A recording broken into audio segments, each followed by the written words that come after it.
राधे राधे दोस्तों, मैं स्वागत करती हूँ आपका मेरे चैनल सनातनी पहल में। आज के इस पावन अवसर पर हम श्रवण करेंगे हिंदू धर्म की सबसे कठिन और सबसे फलदायी व्रत की यानी निर्जला एकादशी की संपूर्ण और पौराणिक व्रत कथा। शास्त्रों के अनुसार ज्येष्ठ मास के शुक्ल पक्ष की इस एकादशी की कथा को केवल सुनने मात्र से ही मनुष्य के जन्म जन्मांतर के पाप नष्ट हो जाते हैं और उसे मोक्ष की प्राप्ति होती है। आइए पूरी श्रद्धा के साथ इस पावन कथा का रसपान करते हैं।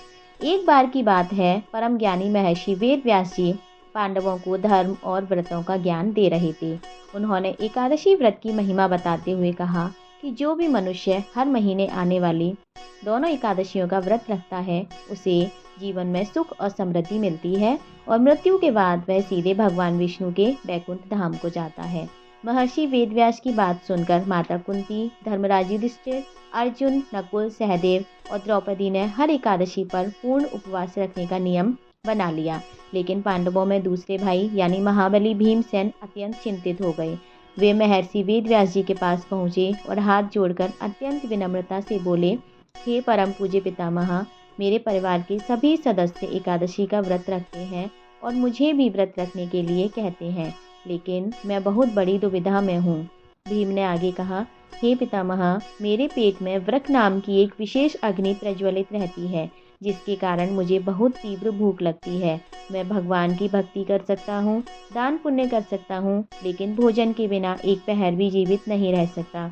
कृपया करके मुझे कोई ऐसा सरल मार्ग बताइए जिससे मैं भूखा भी ना रहूं और मुझे एकादशी व्रत का पूरा पुण्य भी मिल जाए, ताकि मुझे नरक की यातनाएं ना भोगनी पड़े। भीमसेन की यह व्याकुलता और सच्ची व्यवस्था देखकर महर्षि वेदव्यास जी मुस्कुराए। उन्होंने भीम को ढांढस बंधाते हुए कहा, हे कुंती पुत्र, यदि तुम वर्ष की सभी 24 एकादशियों का व्रत नहीं रख सकते हो तो विचलित मत हो। शास्त्रों में एक ऐसा महा उपाय वर्णित है जो विशेष रूप से तुम्हारे जैसे भक्तों के कल्याण के लिए है। तुम केवल ज्येष्ठ मास के शुक्ल पक्ष की एकादशी का व्रत रखो। इस एकादशी को निर्जला एकादशी कहा जाता है। महर्षि वेदव्यास जी ने व्रत का नियम समझाते हुए कहा, हे भीम, इस व्रत में सूर्योदय से लेकर अगले दिन के सूर्योदय तक अन्न का एक दाना भी और जल की एक बूंद भी ग्रहण नहीं करनी होती है। केवल आचमन के लिए ही मुख में जल लिया जा सकता है।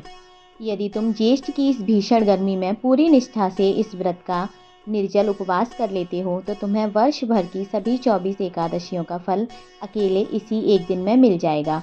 वेदव्यास जी की आज्ञा पाकर महाबली भीमसेन ने इस कठिन व्रत को रखने का दृढ़ संकल्प लिया। व्रत के दिन तपती धूप और तेज गर्मी के कारण भीम का कंठ सूखने लगा।